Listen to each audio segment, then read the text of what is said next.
Merci de renouveler votre confiance à la télé, totalement vôtre, mesdames et messieurs. Voici les principaux titres de ce journal. Le stock national des denrées de large consommation telles que le sucre, riz, huile et lait couvre le besoin national pour le mois de Ramadan. Cette assurance a été donnée au ministre de l'Industrie et du Commerce par les opérateurs économiques lors d'une visite de terrain. Les détails dans cette édition. Bien que libéré par la Cour d'appel de Bamako dans le procès pour simulation d'infraction, le porte-parole du CDR, Mohamed Youssouf Bachili d'Irasbach, reste en détention pour une autre plainte du tribunal de la commune 4. Le point vous sera donné dans cette édition. Le Ramadan a commencé au Mali ce lundi 11 mars 2024.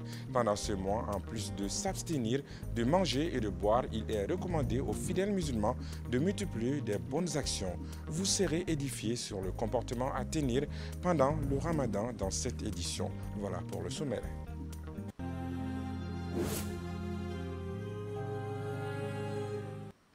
Tout d'abord, nous souhaitons un bon mois de Ramadan à la communauté musulmane. Sucre, riz, huile et lait, le stock national est largement suffisant pour couvrir les besoins de consommation du mois de Ramadan. C'est le constat fait ce lundi 11 mars 2024 par le ministre de l'Industrie et du Commerce, Moussa Alassane Diallo, qui a visité les entrepôts de nombreux opérateurs économiques ici à Bamako. Le point avec Maliki Diallo. Cette visite de terrain du ministre de l'Industrie et du Commerce a pour objet de s'assurer de la disponibilité des produits de première nécessité chez les importateurs. De la société Mamadou Diarra à la société Camia et Frères, en passant par la Sodima et GDCM, tous les opérateurs économiques ont rassuré le chef du département du commerce de la disponibilité en quantité suffisante de denrées de première nécessité pour la couverture du mois de Ramadan. On a visité le sucre, on a visité les riz. Il y a les magasins qu'on n'a pas visités. Donc, le sucre est là suffisamment. Les riz est là suffisamment également.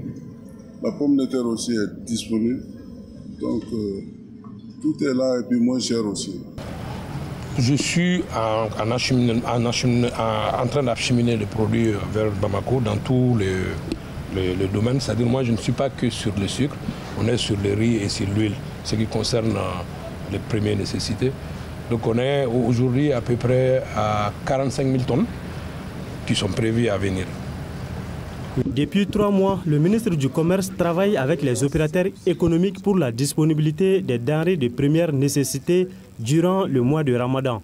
Aujourd'hui, le chef du département du commerce se réjouit de la réussite de sa stratégie qui permet non seulement de fournir le marché, mais aussi de maintenir les prix. Je suis aujourd'hui un ministre de l'Industrie et du Commerce comblé, satisfait.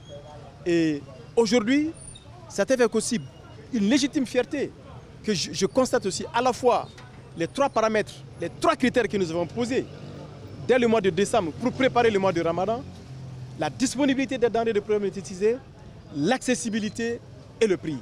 Voilà les 3 critères que nous avons fixés et ces 3 critères constituent les termes de référence de la préparation de ce mois de carême. Et aujourd'hui, on peut affirmer que la disponibilité est là, l'accessibilité est garantie et les prix sont très abordables. Aujourd'hui, le sac de sucre de 50 kg est donné à 27 500 francs CFA. Tout au long de ce mois, la Direction générale du commerce et de la concurrence veillera au respect des prix. Le sucre vendu à 600 francs le kilo restera inchangé durant tout le mois de Ramadan et les contrevenants risquent des peines lourdes. Le Ramadan n'est pas seulement de s'abstenir de manger, de boire ou d'avoir de l'intimité avec son conjoint. Il s'agit aussi de savoir se comporter et faire de bonnes actions autour de soi afin d'en tirer des bénéfices. Dans cet élément, Ahmed Maïga, imam de la mosquée Aboubakar Siddiq, donne quelques pratiques à observer durant ce mois béni. Écoutons-le au micro de Maïmouna Ouedraogo et de Zakaria Oumar Keïta. Allah a dit dans le Saint-Coran, « Ô vous les croyants, on vous a prescrit les jeûnes comme on l'a prescrit à ceux d'avant vous pour que vous atteigniez la piété et celle des sons prophète sallallahu alayhi wa sallam, on doit s'éloigner de tout ce que Allah a interdit et on doit faire tout ce que Allah veut qu'on fasse. On peut faire des actes, des bons actes comme de faire des biens aux parents, ses amis, ses enfants, à ses femmes. Le conseil que j'ai à donner à mes frères et sœurs est de s'éloigner de ce que Allah a interdit, comme des mensonges, de l'écoute de musique. Un jeune doit aller là où ce qui traduit le Coran, comme on dit tafsir, on doit aller chez eux pour écouter ce que le prophète a dit, paix et dit sur lui, et ce qu'Allah aussi a dit, et ce qu'Allah a interdit, ou ce qu'Allah veut qu'on fasse. Donc c'est ce qu'on doit faire comme comportement dans la journée du carême. Actualité dans un autre registre, le mouvement national de la jeunesse de l'ADEMA, PASJ, a organisé sa rentrée politique nationale le samedi 9 mars 2024. Cette rencontre avait pour objectif de mobiliser la base politique du parti et de discuter des enjeux, des défis et des perspectives. La jeunesse de l'ADEMA, PASJ, s'est engagée à soutenir activement le parti et à contribuer à son rayonnement. Lolma Dibaté pour le détail. Cette rentrée politique nationale a permis de renforcer la cohésion au sein du mouvement de la jeunesse de l'ADEMA PASJ et de rappeler l'importance de la jeunesse dans la vie politique. Les participants ont abordé les défis auxquels le parti est confronté et ont évoqué les différentes perspectives.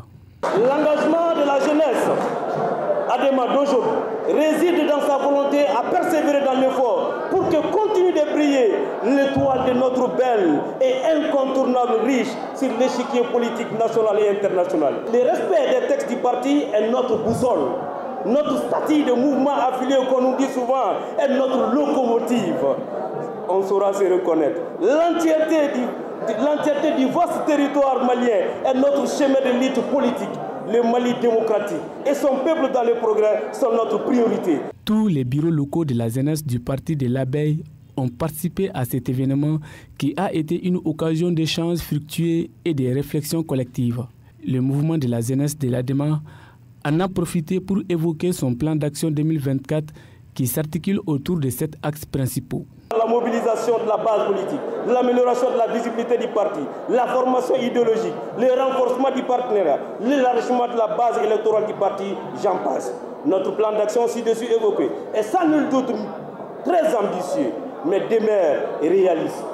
La rentrée politique nationale 2024 du mouvement national de la jeunesse ADEMA, elle marque le lancement officiel de la mise en œuvre de notre plan d'action au cours de l'année en cours et participe à la nécessaire remobilisation de la base politique de notre parti. Le mouvement national de la jeunesse de l'ADEMA PASJ affiche ainsi sa détermination à jouer un rôle actif dans la vie politique du pays et à contribuer au rayonnement du parti. Déjà annoncé dans le sommaire Justice, le délibéré de notre confrère Mohamed Youssouf Bathily dit Rasbach a été prononcé ce lundi 11 mars 2024 par la Cour d'appel de Bamako. Il est condamné à 18 mois d'emprisonnement, dont 9 mois avec sursis. Ce verdict devait lui permettre de rentrer chez lui, sauf qu'une autre plainte du tribunal de la commune 4 est engagée contre le chroniqueur, obstruant ainsi sa libération. Commentaire Bakari MCDB. Le verdict de notre chroniqueur Mohamed Youssouf Bathily dit Rasbach a été prononcé ce lundi par la Cour d'appel de Bamako. Il a été condamné en appel à 18 mois d'emprisonnement, dont 9 mois avec sursis pour simulation d'infraction. Ce verdict lui permet en principe, il rentre chez lui pour ce dossier car c'est le 13 mars 2023 qu'il avait été arrêté, sauf qu'une autre poursuite engagée par le tribunal de la commune 4 pèse contre lui, occasionnant son maintien en prison. Contrairement à Rasbach, l'imam Bandjougou Traoré rentre chez lui après sa condamnation à 18 mois d'emprisonnement, dont 2 mois fermes et 16 mois avec sursis, et à une amende de 500 000 francs CFA. Il a été libéré ce lundi 11 mars 2024 et a pu retrouver sa famille après avoir passé 2 mois sous mandat de dépôt. Dans cette affaire, le parquet avait requis 18 mois, dont 6 mois avec sursis et 12 mois fermes. Le lancement officiel de Taxi Angata de IBI Group a eu lieu le samedi 9 mars au siège de la filiale. Le but recherché par le lancement de ce nouveau projet, selon les responsables de IBI Group et leurs partenaires, est de permettre à la population malienne d'avoir des véhicules électriques non seulement pour faciliter leur déplacement, mais aussi à un coût abordable. La cérémonie de lancement a été présidée par le ministre de l'Industrie et du Commerce, Awa Sanogo et Mantala Ouattara pour le compte-rendu. Dans le souci de répondre aux besoins de mobilité de la population malienne, IBI Group et ses partenaires ont mis 20 nouvelles taxis électriques et confortables Angata à la disposition des Maliens pour assurer efficacement leur transport. Nos véhicules seront plus que de simples moyens de transport. Ils seront des espaces de confort, de sécurité et d'accessibilité pour tous, que ce soit pour se rendre au travail, à l'école ou pour les merveilles, pour explorer plutôt les merveilles de la ville de Bamako et environ. Nous voulons que nos clients se sentent bienvenus et pris en charge à chaque étape de leur déplacement. Le PDG d'IBI Group a profité de cette occasion pour donner plus de détails quant à la performance de ces véhicules. Nous avons des véhicules qui sont à peu près 32 kWh, donc ça prend 30 minutes pour les charger, et qui ont une autonomie de 320 km. Nous avons un autre véhicule qui est là, qui fait une autonomie de 460 km. Le plus important, c'est très économique. C'est pourquoi j'encourage tous les Maliens d'aller vers les véhicules électriques. Le ministre de l'Industrie et du Commerce a félicité d'IBI Group pour cette initiative qui, selon lui, contribuera au développement socio-économique du pays. Aujourd'hui, on va parler de 20 voitures. Dans 1 an, dans 2 ans, si on parle de 1000 voitures, c'est 1000 emplois créés. Si on parle de 10 000 voitures, c'est 10 000 emplois créés. Si on parle de 100 000 voitures électriques, c'est 100 000 emplois créés. Donc c'est aujourd'hui aider les jeunes à sortir de la dépendance. Ces véhicules 100% électriques avec une autonomie de plus de 300 km seront disponibles à partir de cette semaine sur la plateforme Itch. Pour commémorer la Journée internationale des droits des femmes, l'Association des Dames Unies du Centre de santé de référence de Kati a organisé une journée de consultation et de dépistage gratuit le vendredi 8 mars 2024. À travers cette journée, les femmes du CCRF de Kati comptent apporter leur soutien à l'ensemble de la population du district sanitaire de Kati. La Diakité, compte rendu. Placé sous le co-parrainage du ministre de la Défense et des anciens combattants, colonel Sadio Kamara, et de la ministre de la Santé et du Développement social, colonel Assaba Diallo Touré, cette journée de consultation gratuite initiée par les Dames Unies du CCRF de Kati avait pour but non seulement de venir en aide à la population démunie de la commune rurale de Kati, mais aussi de les sensibiliser à se protéger contre certaines maladies. En plus des consultations gratuites, plusieurs autres activités sont prévues par ces femmes. L'initiative de cette consultation gratuite ce matin, on a voulu changer l'image de 8 mars. Parce qu'à chaque 8 mars, on ne faisait que danser, manger, donc on a voulu changer ça. Comme nous sommes tous des infirmières, sages-femmes, médecins, même professeurs, donc on a voulu donner des soins gratuits. Des soins gratuits pour que ça change. Et nous, on croit que ça aura un impact pour le développement et pour le changement de la femme. L'initiative a été vivement saluée par le médecin-chef du CCRF de Kati qui a invité les femmes à perpétuer cette pratique pour renforcer la paix et la cohésion entre les personnels du CCRF. Ce sont des choses qui rassurent en réalité, en tant que responsable, voir que dans la structure il y a la cohésion, surtout du côté des femmes. Parce que je pense que quand les femmes ne sont pas que dans quelque chose, les sujets n'est pas du tout garanti. On voit tout à la femme, comme on dit. Et même hier, j'écoutais, la femme est au début et à la fin. Donc ça, c'est un aspect extrêmement important. Donc vraiment, c'est une initiative qui me comble de joie. Et je souhaite vivement que cette cohésion persiste. Parce qu'on ne fera pas les résultats sans la cohésion.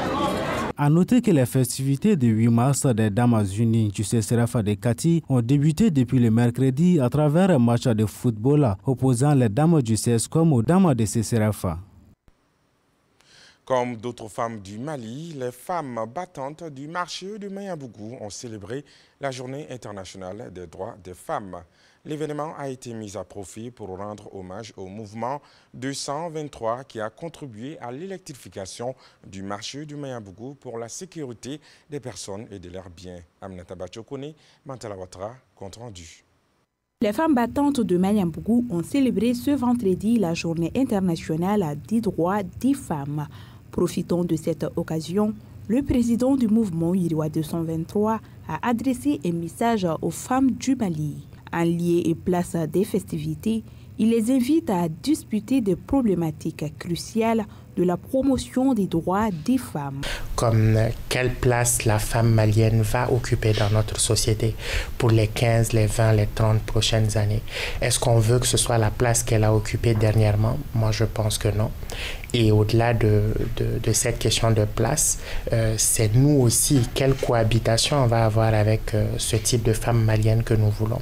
Comment lui asseoir une éducation de qualité pour que les femmes, même quand elles ont les mêmes diplômes que les hommes, puissent avoir des équivalents de salaire. Et au-delà de cette question de diplôme et de salaire, il s'agit de mieux reconnaître le rôle social de la femme.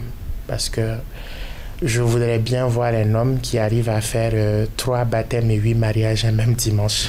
Nous n'en avons ni la patience, ni en vérité le temps. Et ce rôle social de la femme est un rôle primordial dans notre société. Le mouvement Iriwa 223 a une ambition claire pour les femmes du marché de Mayambougou. Donc à l'avenir des boutiques bien conservées, des aliments bien conservés. Ce sont des formations aussi de renforcement de capacité. Elles peuvent apprendre aussi des notions d'entrepreneuriat pour voir l'expansion de leur affaire. L'initiative marque une volonté de transformer les conditions de travail des femmes du marché de Mayambougou, symbolisant un pas vers le progrès et l'autonomisation. Ainsi, le mouvement Iriwa 223 fait de l'amélioration de la vie quotidienne des femmes actives sa priorité absolue. La cérémonie de remise de chèques aux gagnants de Africa Millions de Malibet 223 a eu lieu le vendredi 8 mars 2024 à son siège à l'ACI 2000. Un joueur d'une trentaine d'années a vu sa vie changer en remportant plus de 39 millions de francs CFA grâce à sa participation au jeu Africa Millions. Loloma Dibaté nous revient. Africa Millions de Malibet a une fois de plus fait un nouveau millionnaire. Cet heureux gagnant a reçu son chèque ce vendredi en faveur d'une cérémonie spéciale. Cet événement a été l'occasion pour Malibet de rappeler son engagement envers ses joueurs et sa contribution au développement économique du pays. Le principe du jeu est très simple. Le joueur choisit 5 numéros compris entre 1 et 50. En ayant un seul numéro, le ticket de 300 fois est remboursé. 2 bons numéros, il remporte un gain de 1500. 3 bons numéros, un gain de 30 000. 4 bons numéros, un gain de 1 200 000. Et 5 bons numéros, la cagnotte. Il arrive parfois, pendant les tirages, qu'il n'y ait pas de gagnant de 5 bons numéros. Et pour ces cas de figure, lorsque la cagnotte prend un certain volume, c'est là où on organise pour faire plaisir à nos chers joueurs, généralement ceux qui détiennent les 4 bons numéros. Donc on leur fait plaisir pour leur donner quelque chose. Si on imagine, je pars de 1 200 000. Ça, c'est en ayant 4 bons numéros. Et le monsieur se trouve aujourd'hui avec 39 900 000. Ça veut dire que nous lui avons fait une petite promotion. Ici, déjà à l'interne, nous, nos personnels ne connaissent même pas le gagnant d'abord. Ça, c'est un. Vous le voyez, les bandits rares sont, c'est d'ici déjà qui le connaissent. Donc, de 2, il sera accompagné et il rentrera chez lui sain et sauf, plaise à Dieu. Ce gain est une véritable opportunité pour le gagnant. Il lui permet d'améliorer sa vie et d'envisager de nouveaux projets. Je me suis tenté ma chance seulement, sinon rien d'autre. Bon, j'ai gagné sur le site, je prends des numéros sur le site aussi, donc je me suis gagné. 10 000 francs comme ça, j'ai joué 10 000 francs. Voilà. 3 tickets avec 500 et les autres sont 300.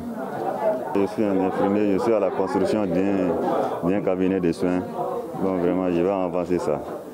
Voilà. À ce jour, la cagnotte du jeu Africa Million de Malibet s'élève à 100 millions de francs CFA. Avec les erreurs, on apprend. Avec le temps, on comprend. Proverbe africain, excellent début de semaine à tous. À bientôt.